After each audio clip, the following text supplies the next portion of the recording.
I think we're ready to go. It's 8 o'clock.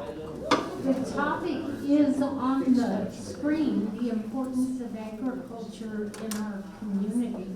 And we have 3 really good speakers here today. This was kind of tough to line up speakers because this is the really busy time for cattlemen and sheepmen and farmers, and I made lots of calls to find the 3 people that we have. So we certainly are appreciative of the fact that they would come. Our first speaker will be Caddy. He's probably familiar to everyone in the room. He is now the chair of Montrose County Commissioners. He was born in Montrose and raised on a ranch near Kelowna, so he has a lot of ag in his background. He graduated from Montrose High School, and yes, I did have him in class. He worked in construction for 16 years in projects in the United States and overseas. He became a certified police officer in 1990, worked his way up to captain of the Montrose Police Department, and he served in that capacity until being elected as a Montrose County Commissioner. Our second speaker is Todd Stewart. He's an area cattleman, also born and raised in Montrose, graduated from Montrose High School, and he is the owner and operator, along with his wife Roxy, of Stewart Farms.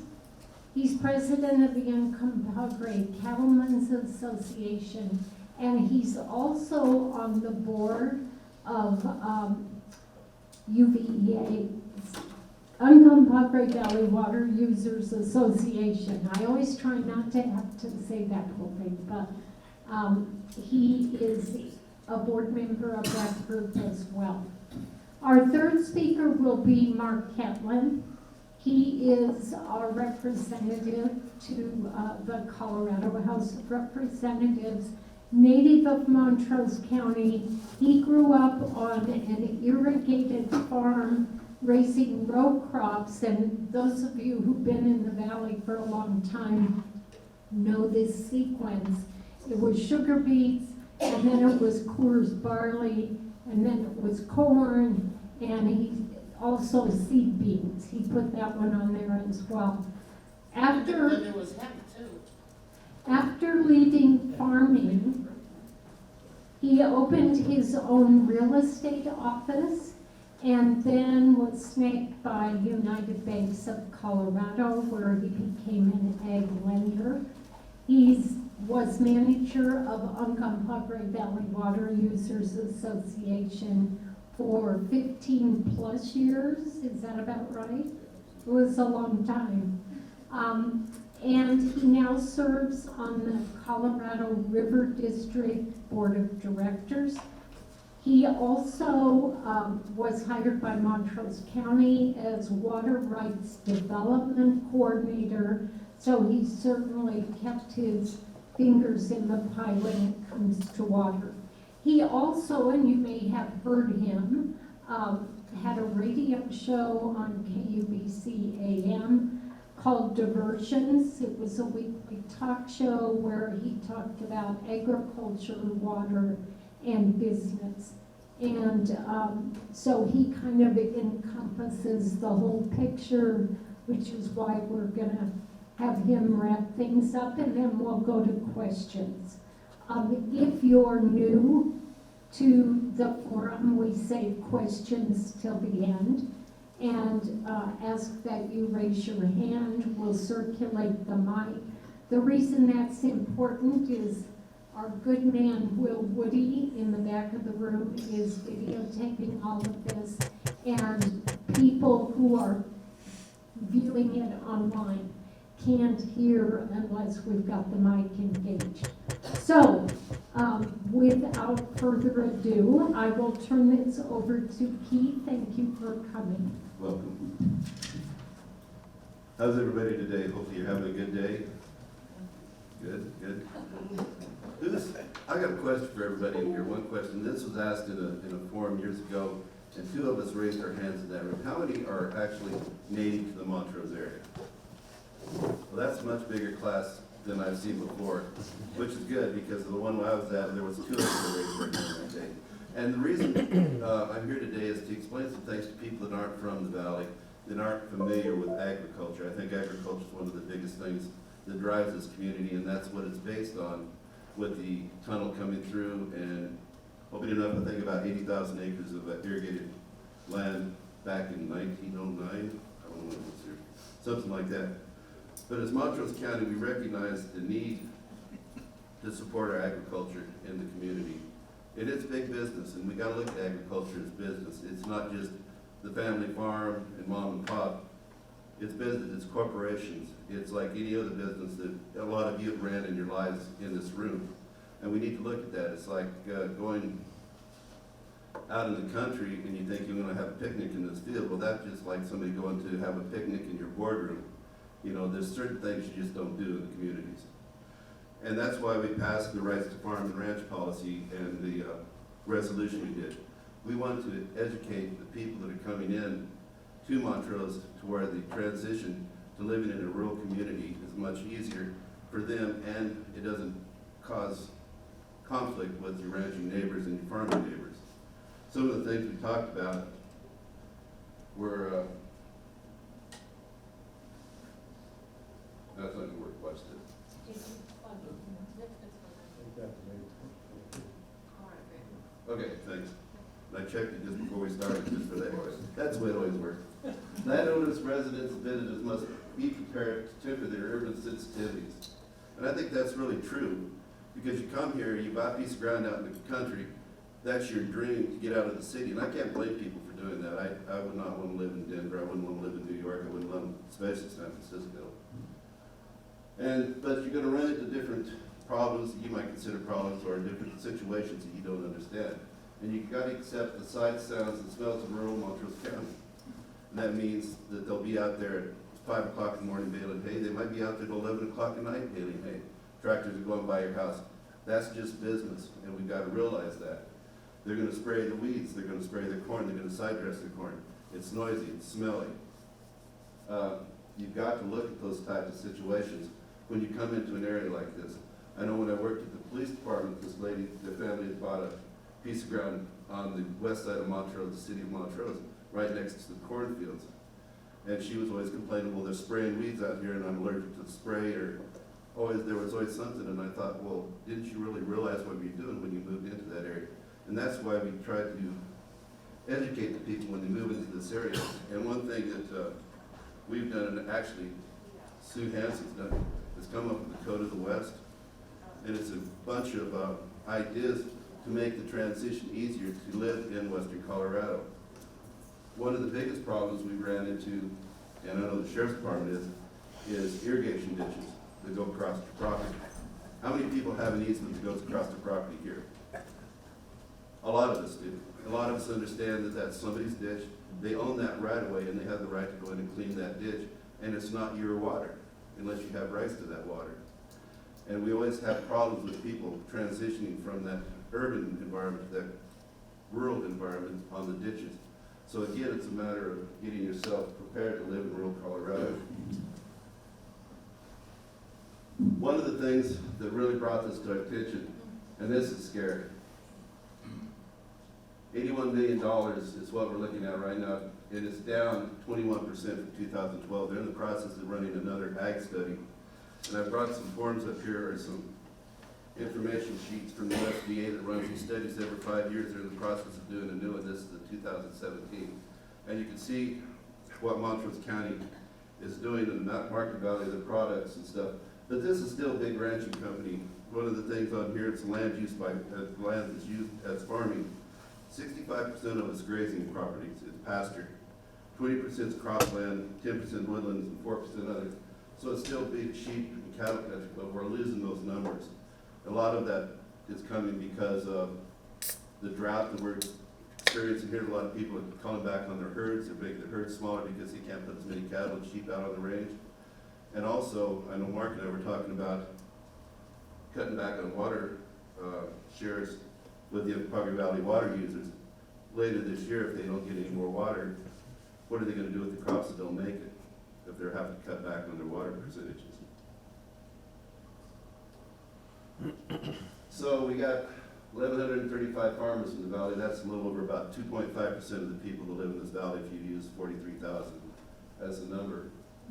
And they farm a little over 330,000 acres. That includes the pasture ground. So that's 291 acres per farmer. A lot different than back in the 30s when everybody was a farmer and more than half the people in the United States were farmers. And the family farm was 40 acres and a lot of times smaller. It's a big difference. One thing we're doing to bring the attention to the community and farming is we're going to start doing future farmer scholarships. Everybody's familiar with FFA in here, Future Farmers of America. Todd's wearing an FFA hat, nice, I like it. But what we're doing, and through the Community Foundation, is every year we're going to have two $2,500 scholarships for students from the FFAs, and that includes Nuclear, Natarita schools, Olathe, and Montrose schools. And if they go into an ag-based business, be it, you know, veterinary school, agribusiness, range management, there's so many different aspects to farming and ranching, it's a wide open field. So that's what we're doing with that. Also, we looked at NACO, which is National Association of Counties. This is a huge organization. It's basically most of the counties in the United States have joined together, and it's a big lobbying group, and we all participate as counties. Most of the counties participate. I sit on the Public Land Steering Committee, and what we do is monitor the bills and some of the legislation that's coming down from the federal level. And a lot of times, the bills that come down aren't very well thought out, and this year they just finished with the Farm Bill. So we review those to make sure that they're not doing something with those farm bills that would be detrimental to the farming and the ranching industry. So I sit on the Public Lands Group, and we look at any of the public land situations. Like right now, we're in the process, we're talking about the definitions of the Waters of America Act. And in the definitions, if you had wastewater at the end of your field and it just stands there and it doesn't run completely up, the way it's written right now, the Corps of Engineers has control over that water. And that's why we're trying to make sure that these kind of unintended consequences aren't coming at us in the federal level. So we lobby a lot at that level and put in our recommendations to the federal government. And what are we facing now? If anybody's seen the article in the Colorado Sun, and I've talked to different people about this problem, this one rancher's having in Jackson County, Colorado, which is north central Colorado, with the wolves. And that's just naturally, you know, wolves coming into the state of Colorado. But they don't understand that the wolves go out and kill one or two calves. Okay, that's $2,500, $3,000 per animal. But they don't understand that that might be a special animal like a breeding stock that took that rancher years and years through genetics to get that animal to that level so they can produce, you know, bigger calves, heavier calves for shipping and marketing. So they're losing that breeding stock. So say pay $2,500 for that animal, and that animal, that cow might be able to have another 8 calves. So are they paying for those 8 calves that cow will never have? No, they're not.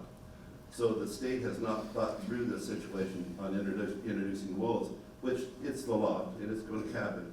So we need to make sure that the state understands that they need to pay full restitution for the losses of these ranchers and farmers when these cattle get killed by wolves. And how are they going to control that? I know they've tried different methods of keeping the wolves out of the herds. They even brought in some feral donkeys from, I don't know, Nevada and Arizona, and that didn't work. And they'll protect themselves, but they won't protect the livestock that they're in with. Fragmentation of ag land, we've all seen that. The family farmers being split up. And you can't blame the farmers. That's their retirement plan. That's what they're doing. That's what they have to do when they finish farming. That's what their retirement plan is. So a lot of them are being broke up. So we've got to realize that. That's another challenge we face in agriculture. Production costs. I was talking to Gary Figueroa the other day, and the fertilizer rates are up almost 300% this year. And I don't know, Todd, you can probably talk to that too, because that's what Gary said. And that was a month or so ago. They're getting ready to fertilize some of their cropland. Diesel's expensive. Where does that go back to? That goes back to us at this grocery store. Also, another thing we're looking at is drought. And Colorado has a lot of BLM and Forest Service ground that are grazing, that have grazing permits on it, and that's where our beef's raised in this part of the world. We're not like Texas or some of the states back east, where the property is owned by individuals. So that's why they have the Tailored Grazing Act, and that's why they make sure that these cattle permits are rotated properly and the management of those permits are good to make sure they don't destroy the land. Also, the county right now is in the process of doing a fire mitigation plan and watershed studies on tailored reservoir areas in Gunnison and all of our watersheds that affect Montrose County, which is up in Gunnison Counny, Ouray County, and San Miguel County, because we can't forget about the west end of the San Miguel, because they get their water, irrigation water and drinking water also out of that river over there. And we're in the process of contracting with a group to do a study on all of our watersheds right now, and I think it's very important. And with that, we're going to save questions at the end. I just want to mention a few things. I talked about the Code of the West. It's very important to know some of the things on that. Also, I brought some forms or flyers about drinking water and how that affects us, because irrigation and the drinking water are tied together in this community. If you're interested in some of the statistics on the USDA here, and I brought copies of the resolution that we passed a couple months ago. So how can you get involved in making agriculture important to us in this community and sustain itself? And I haven't, but our fair board has set up what they call the Stockman's Buyers Club, and this helps the young people with their livestock that they sell every year, keep the prices up and keep it children interested in agriculture, 4-H and FFA. And that's a way you can go in and help support our children in the community. So anyway, thanks for all your time, and I'll turn it over to Todd.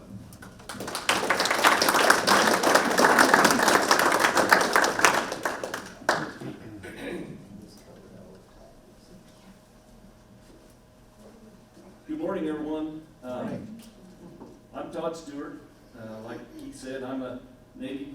I was born and raised here. I've never done anything else. All I've done is lived on a little farm. Just a minute, I swallowed a frog. Excuse me. Anyway, right here on the west side of Montrose, been there my whole life. Some of the things that Keith came across this morning's already kind of touched a spot with me. Anyway, I've farmed and ranched there for 50-some years. I started with my grandfather and my father, and it's been a kind of a tough life. And the modern day things that are, Keith touched on a lot of these, the modern day things that are kind of plaguing the ag industry just seem to be building up more and more as time goes on. Like you mentioned, their fuel is probably one of my biggest things, at least. I've gotten to where commercial fertilizers are out of my price range anymore. They have gotten to where I've had to do something different than buy commercial fertilizer. And anyway, on to better things. I am the president of the Uncompahgre Cattlemen's Association.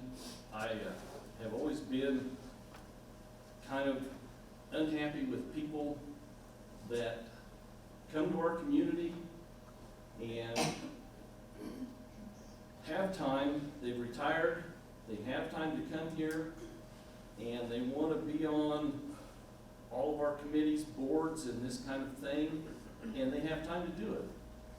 But the thing that always bothered me was they were always able to say, where I come from, here's how we did this. And so a lot of our local things were getting changed that way. And I said, I'm not gonna let that happen. And so, I've become involved, like Keith said, I'm president of the Cattlemen's Association, I'm on the local farm bureau board, I'm on the water users board, and I wouldn't recommend that to anybody. That's the worst job I've ever had in my life. I'm also involved, I'm on a committee with our local Parks and Wildlife. It's a habitat partnership program. And, as well as numerous other things that we do as cattlemen and farm bureau organizations. I don't know if you guys, if everyone here, I know a good lot of you showed up there, but in the spring we've been having a meet-in day, we call it. It was kind of a protest against our governor's meet-out day a couple of years ago. And so, anyway, we've spent a lot of time and effort just trying to make that presence known that we are agriculture and we are important to our community. And so there's a lot of things. I'm still involved with our local FFA program. It's become quite tough. Our young people haven't stayed involved in agriculture very good because they can get a job doing anything and make way more money than they can in any kind of agriculture. And so that's been a very tough deal. That's, I think, our biggest thing with our young people is they feel like they can make enough money to stay in agriculture. And so I know that's speaking for my son is that he's got an outside job because he didn't want to start off like we have. And so anyway, oh, I don't know, let's see. I think one thing I probably did forget to do was, I think everybody in here ought to give a round of applause to our county commissioners. They have passed this deal, and they've got pictures. I don't know if anybody's been to Kelowna and seen the billboard that they've got up there about agriculture. They are behind us. I think they're doing a great job, so thank you, Keith, and the other commissioners. I certainly appreciate that. Anyway, some way or another, we've got to get our community back to understanding how important agriculture is, not just to our community, but to our ag producers here so that we can keep them in business and keep this the place that everybody wants to come and live. Right now, because of this drought that's going on, I think water is probably the very most important thing. I know we have some Forest Service land that we run on, and then we lease some private pasture, mountain pasture, and the water situation there is worse than I've ever seen it in my lifetime. Our stock ponds have all been dry. I know the last 3 years we've been cleaning stock ponds and trying to figure out some way to put a rubber liner in them or something to hold water through the season. It's been a very tough, what was that, 2018? 19. No, it was 18, I think, when we went in the spring and looked at our Forest Service permit, and we realized that there wasn't any water there, and there wasn't any grass until you got clear to the upper part of it. And so we kept half of our cows at home that year, and the other half we had an awful time managing to get them to stay there for the season. Well, they didn't stay for the full season. We had to come home early. Since then it has improved, but not enough. We haven't been able to take our full numbers of cattle out on any pasture, regardless of whether it was Forest Service, private land. And then with our irrigation water, it has been behind on the feed we could raise here in the valley as well. And so that's been awfully tough. I don't know what, maybe to put it in perspective for you people with a business, it would be like take half of your income and don't use it. And that's kind of what that's done to us. But our expenses are all still there because we still have to manage the same pasture land and everything. So, let's see, what else do I need to cover while I got your attention? I do have a little story I probably should. I'm probably the worst public speaker that they could have gotten to do this. There's 100 people that could have done a better job of telling you people what we need to hear. Anyway, when I was in high school, I had this buddy. They had a little ranch just on the other side of Cyril there. That was the Veal family. And I can remember my buddy Steve one day says, you know, he says, we're at the place where we don't make that much difference to anybody. He says, we have two choices in this life. He says, we're going to have to figure out which one we're going to go. He says, the first one is, we're going to have to dazzle them with brilliance. And I can remember thinking, yeah, like that's going to happen. And he says, the second one is, we're going to have to either do that or baffle them with BS. And so probably a good lot of my career, I have to remember that part, is baffle you with BS. But anyway, that was what we came up with in high school kids. Anyway, I think that's about as much until we get to the questions part. When you stimulate my memory on what I was going to tell you today, I think I'll turn it over to Marc, and we'll go from there. Thank you.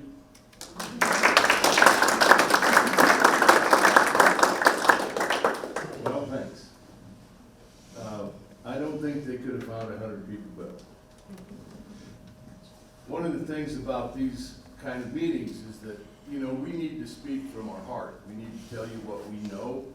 We need to tell you some of the things that might help you understand a little bit better of what it's like out there at the edge of town, quietly doing our job. One of the things I want to mention is it's been talked about, 2.5% of the population in this country are farmers. It's not very many. The average age of an American farmer is about 63 years old. And we're not building our bench because you can't make a living at it in most places. And with some of the pressures that are coming on today, fuel, all of the things that you folks suffer from too, they get magnified in the ag business. Because not only do we have to gamble against those prices, we have to gamble against Mother Nature. And you've been here this spring, Mother Nature's been a much different force than what we've had traditionally. The wind, the heat, the lack of rain, all of the things that you hear about. But one of the things I want to tell you in regards to agriculture is the people that are in ag, they don't do it because it's so profitable. They do it because they love it.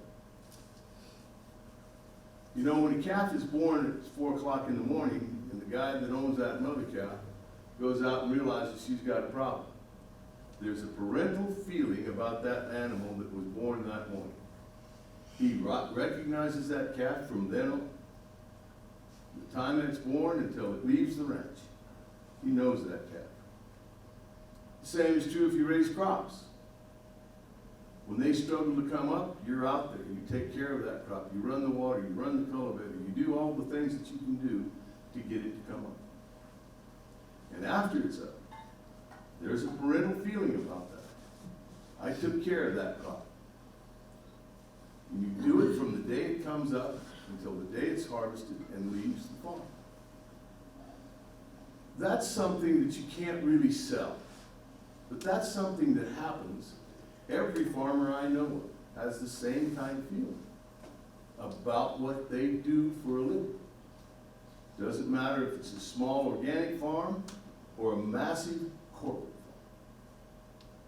That's one of the things that you and I should probably be thinking about and worrying about more than anything is corporate America has decided that American ag land is where they want to put their money. Family farms are members of the community. You see them at the store, you know their kids, they're at the same ball games and all those kind of things. And when it comes time to donate to a scholarship or to some good thing about the community, local farmers and ranchers, family farmers, are the ones that write the check. Maybe not as big as a corporate check, but they're the ones that know we need to do something about our future. They don't have to go to the corporate boardroom and say, what are we gonna do for our budget until 2023? Because usually what happens in corporations, you make a request, they take it to the board, and they budget for it next year. But your neighbors, friends, and relatives in this valley, you go to them and ask, we need some help. Okay, how much? They'll give you what they can. And that's something we need to keep attracting young people to do, and that's why you and I need to think about agriculture in different ways than whether or not the steak I bought was too high priced. Because it's such a foundational part of our community. If you were to take a look at the foundation of this community, there's probably 3 or 4 massive stones that this community sits on. Ag is one of those. Historically, it's been one of those. And it still is today. The slide said, I think, $81 million in revenue to the county of Montrose. And ag said. But one of the things ag does not have is it doesn't have a Madison Avenue sales force or PR firm saying, well, that $81 million goes through the community, let's see, 7 to 12 times. We never talk about that for agriculture. We talk about at the gate of the farm or the ranch, that's what it was worth. But tourism and all of the other industries that we think are doing really a good job, and everybody knows where Colorado's at. They multiplier affect that numerous times as it goes through the economy. Ag usually doesn't get that benefit. We might get 1.5 to 2 times through the local economy. If it's 2 times, that was $162 million. That's a pretty big deal. The other thing that we do is we carry a lot of the tax burden in regards to running the county. Agriculture pays its share. The other thing that we think about in Colorado, particularly in western Colorado, in our community, the reason we look like we look, you come into town off of Cerro Summit, you come into town off of, coming out of Uray, you look up that valley and you look at it and think, man, that is beautiful. It's green, it's lush, it's everything I thought I wanted to be in. It's because agriculture owns the water. The Uncompahgre Valley Water Users irrigates 76,204 acres of ground, I believe. But they also manage and control 1,000 CFS through the Gunnison Tunnel. How many of you know what a CFS is? Cool. I did that one time at a talk I gave in the city. And the guy jumped up and said, I know what it means. So what do you think? What's it mean? Chicken fried steak. I said, it might in the room next door, but right here it's about cubic feet per second. So when we talk about cubic feet per second, that's an amount of water that went back past you in 1 second. We all know what a UPS box looks like. You know, you get it among your porch, it's a foot wide by a foot deep by a foot wide. That's a cubic foot. Imagine 1,000 of those went by you in 1 second. That's why you have a target on your back in this community. That's just the tunnel. That's 60% of the water that comes into the valley. The other 40% comes down the Uncompahgre. So in a tradition, in a typical year, without drought, and I'm talking about those kind of things, we have probably an inventory in the morning of 1,800 CFS coming into the Uncompahgre Valley. Now, if we only irrigated 1 acre with that water, we would be able to irrigate about 36,000 acres of land. Run it through the crops one time, back into the river and away it went. But when they built this system, they built it to use and reuse water numerous times as it goes down the valley. So we're irrigating 75,000 acres with the water it would take to irrigate 36,000. How does that happen? My headwater that runs through my farm, when it gets to the tail end of my place, we call that tailwater. We pick that tailwater up, take it back to the system, and sell it again. Use and reuse is how this system was built. And think about that. In 1902, the Reclamation Services Act was passed. That created the Uncompahgre Valley Water Users. By 1904, they started to dig the tunnel. The tunnel was dug in 5 years. It's 5.8 miles long. You can drive a pickup through it. And it was done with pickaxes, shovels, and dynamite. I don't think we could do it today. That's the reason we take such very good care of the tunnel, because it's the heartbeat of the valley.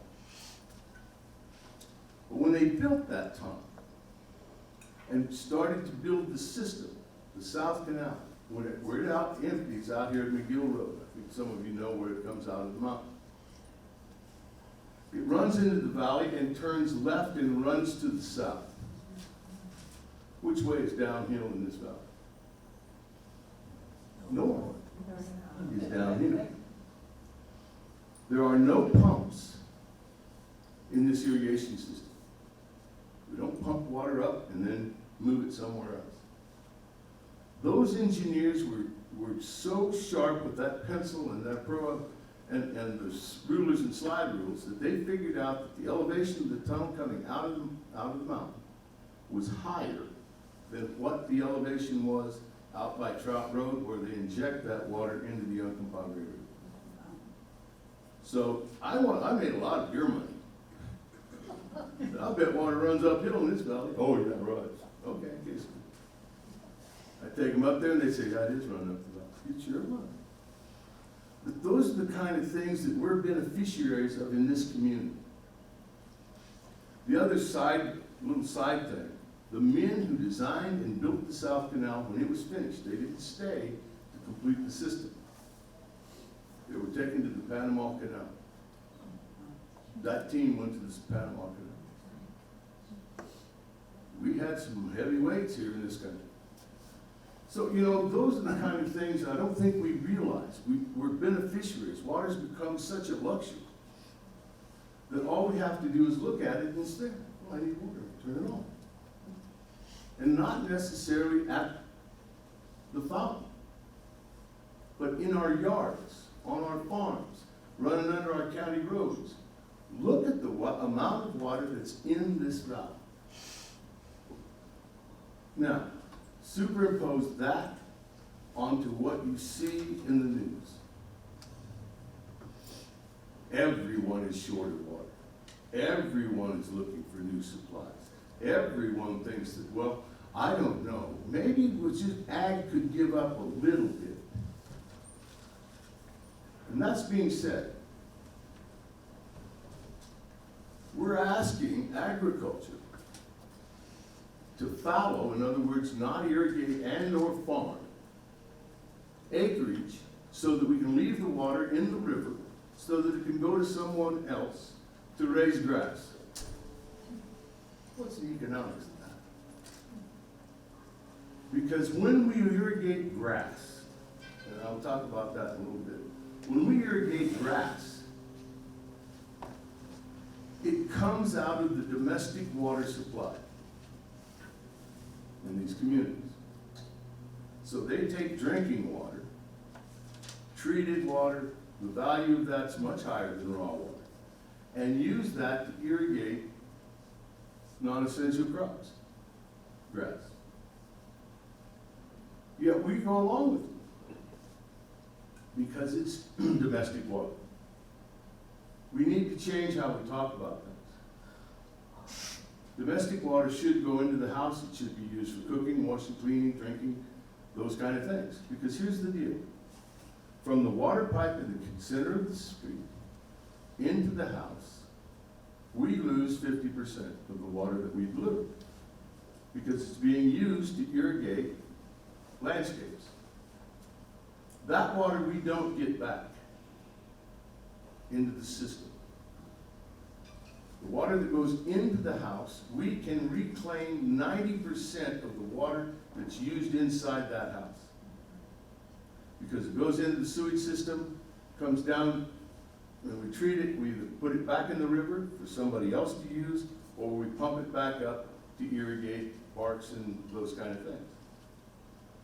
So that use and reuse is something the state of Colorado is really trying to get into, and I think we should be doing. So the idea that we are getting shorter and shorter water is true. But we're not changing our demands for water yet. You know, I'm not saying you should only drink 5 bottles of water a day when you're supposed to have 8. But I am saying, why are we irrigating places where people don't go? Medians in streets. From curb up to the sidewalk. Those are, you know, they're good looking. But one of the things that happens is communities pass ordinances that say we want a certain percentage of this lot to be landscaped. And most people think landscaping is bluegrass. You know, really. I used to think xeriscape meant 3 different colors of gravel. I didn't blame people for not wanting it. But xeriscape does have a lot more potential. You know, native plants, those kind of things. Very drought tolerant. So, just to drop one political thing, I've run a bill, and we passed the bill, that says we're going to work on non-essential turf. We're going to try to buy back people's yards. They get the benefit of getting paid for taking it out. They get the benefit of not having to pay the extremely large water bills, and you and I get the benefit that we don't have to trans-mountain diversion water for those kind of places and spaces. And I did that on purpose because I'm an ag. I thought it made sense for an ag person to come to the community and say, ag cannot do this alone. We have to have your help. We have to have the community's help, the park spaces, all of those things. We in agriculture need that kind of help. And it makes sense. It's a community effort rather than just agriculture saying, well, 20% of my farm is closed. Because no store does that. So we're learning. I think things are getting better. More and more people are willing to share in the shortage. But when we talk about agriculture, we're talking about ways of life, views that you can't buy anywhere else. Agriculture on the western slope is critical to the state of Colorado for a number of reasons. One, the revenue we generate. Agriculture is now probably going to be the #1 industry in the state of Colorado. Historically, it's been oil and gas, and ag ran at #2. This year, it looks like ag will be #1 because of what's being done with oil and gas. So hopefully, that will get us some more attention from some of the leadership rather than a target. Because it does feel like agriculture does have a bit of a target on its back because people don't understand it.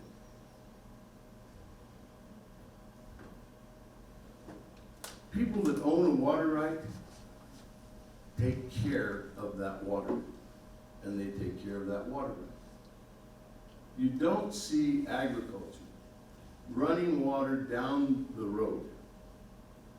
There's law to stop wasting of water. So if somebody in the water users community is not taking care of their water and it's running down the borrow ditch and it's making a mess, somebody calls the water users go out and see the guy and say, hey man, you gotta take better care of it than that. But count the number of times you see water run down the curb. You know, I tease some of those people, are you guys trying to raise a bigger sidewalk? And they look at me and say, what do you mean? Well, over in my country, if you run water on it, it'll probably grow. Now, I haven't seen your sidewalk start to grow at all. you need to do something about that. Then the one smart aleck said, yeah, but they're getting a lot longer. So he kind of put the hammer on my joke. But it's that kind of awareness, I think, that maybe we're starting to get that. Younger people get this. The water users have run what's called the Water Festival for over 20 years now. And that's been a statewide effort. The people that get exposed to that at the 4th grade, and that's who it's focused on. After they've had that exposure, as they grow up, they are much more conscious of conservation and of being willing to say, I need to do something different. And they're passing that on to their kids too. So it's a generational thing, but I have hopes for that we're gonna get way better. You know, I could talk to you probably all day, but I don't think any of you came for an all day deal. I want you to know that I'm proud of agriculture. People that can nurture and coax a living up out of the ground on an annual basis are amazing people. They don't ask how much work is it going to take. They don't ask, what do you think I'm going to have to do? They get up in the morning and say, I'm ready to do it. And they've done it for 100+ years in this valley. And with the community deciding that agriculture is important to us, they'll be able to do that for another 100 years. When you look at surveys about what are the highest respected businesses in Colorado, agriculture always comes up to the top, 1 or 2. But I think part of that is because how well things look. People are impressed by that. We are on the edge of needing farmers and needing them badly.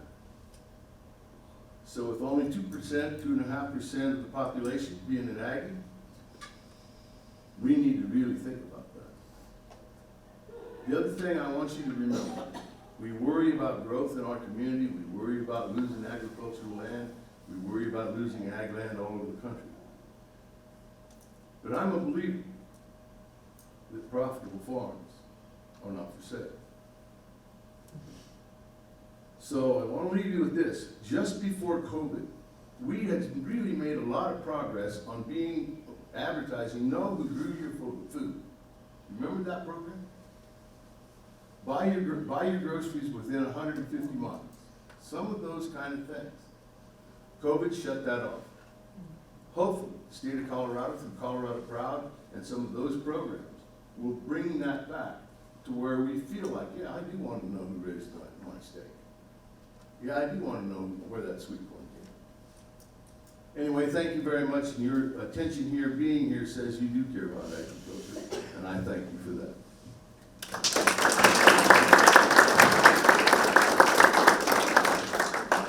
What we'll do now is invite all 3 speakers to come up front. Again, if you have a question, if you would raise your hand, I'll circulate the mic, direct it to any one of our speakers, or if it's for all 3 of them, all 3 can respond. So Todd, if you'll come up, Mark and Keith, and questions. When I moved here, there was a distribution center for City Market in Grand Junction, and there was Creamland Dairy in Delta, and all of that's disappearing, so the ag doesn't have any outlets. So it's not making agriculture very local. You're right, it's just like medical pulling out with their trucks they used to run over the hill, also like Whitfield's Dairy. There's no outlet for dairies right now in this community. This big business going up against the family farm and the community here, they're looking at the bottom line. But that's the way I look at it, Mark. Well, I think that food has become such a big deal that we send sweet corn someplace else, they send it back and we buy it in the grocery store. Okay, if that's profitable, go for it. But we are probably seeing something gonna change in regards to that. That's one of the reasons that I talk about know who grew your food. You know, go to the farm or just, you would be surprised how many farms and ranches you could go to and buy product from it. Even, you know, a half a beef, some of those kind of things. Todd, where do you sell? With everything that I grow as far as crops, I feed to my cattle. So my cattle, I sell at a local livestock auction.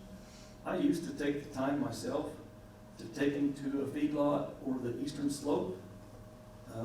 Things being as they are, I don't seem to be able to make a profit going that way anymore. A lot of that has to do with rules and regulations that kind of impact being able to take them myself that way. If I have to hire somebody to do it, it takes the profit out of it, so I sell it locally and somebody else's profit is getting it. But those markets are usually the bigger feedlots. Kansas has huge feedlots, Eastern Slope has huge feedlots, and that's where those cattle are finished there. So we raise- we raise them to about 800 pounds, is that one? Something like that, yeah, so we, I guess, pre-grow them and somebody else finishes them and gets them to the slaughter that way. And I did forget one thing while I was on my presentation. So I've always been the brains of my outfit sitting back there. Not really. Other questions?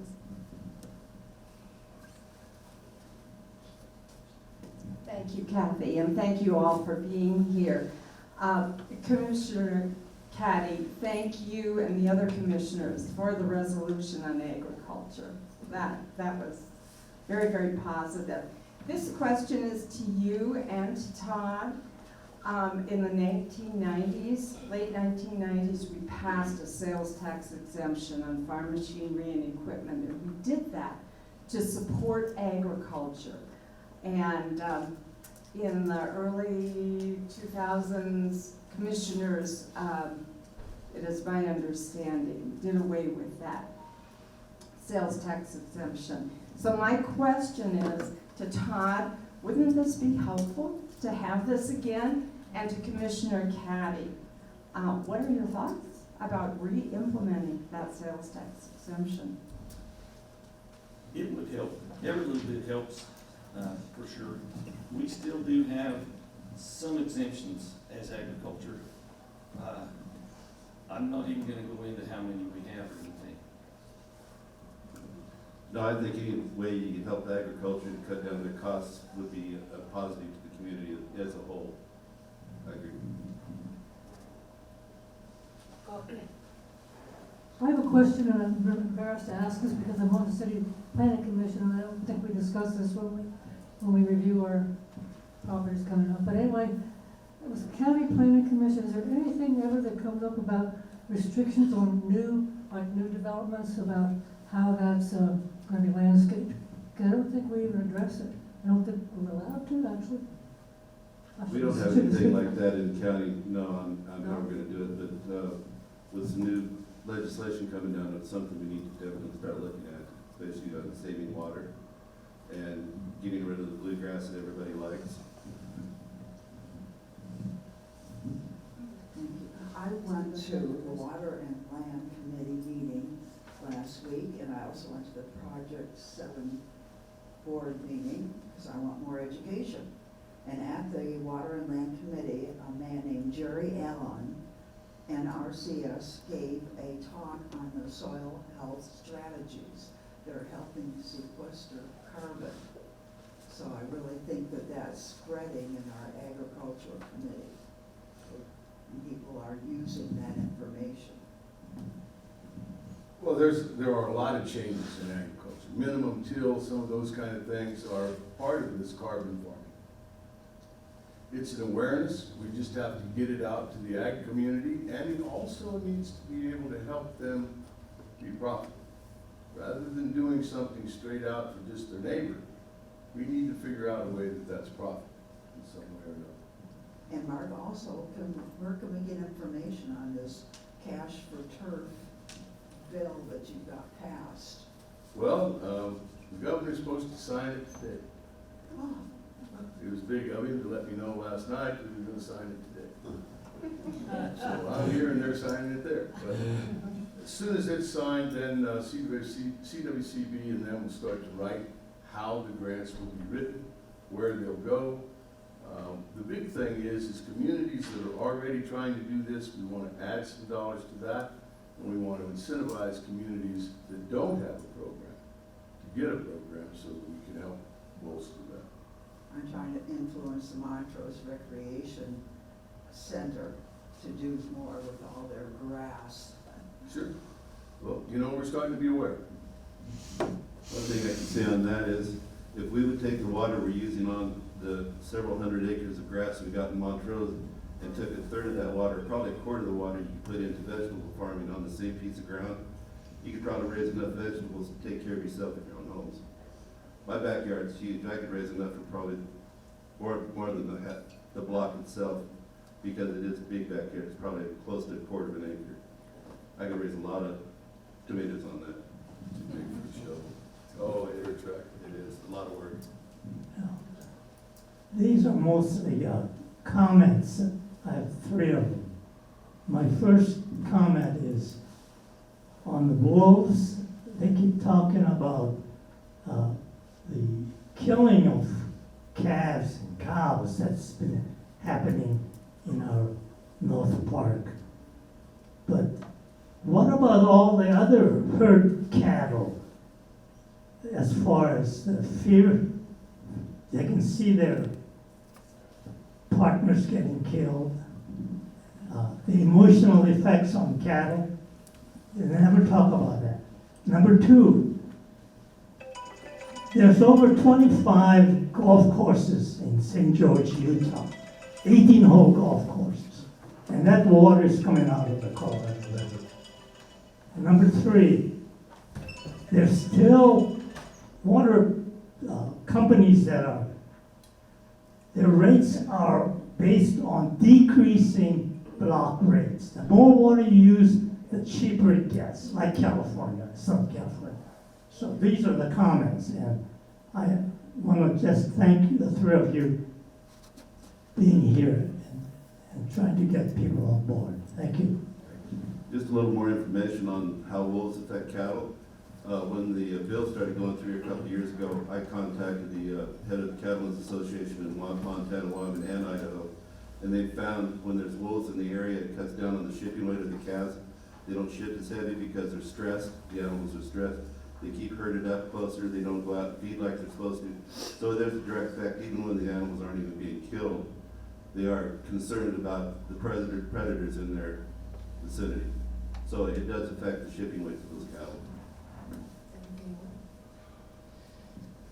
Hey, doing Mr. Caddy. I don't know if this is a question you can answer, but I heard that somewhere around 90-ish% of the domestic disputes in Montrose County that involved a firearm was one neighbor going at another neighbor over water rights. Is that true? I have no idea. I wouldn't think so. You'd have to talk to the sheriff about it and the police chief about that one. Okay. I haven't heard anything like that myself. No, thank you. Well, thank you all for attending.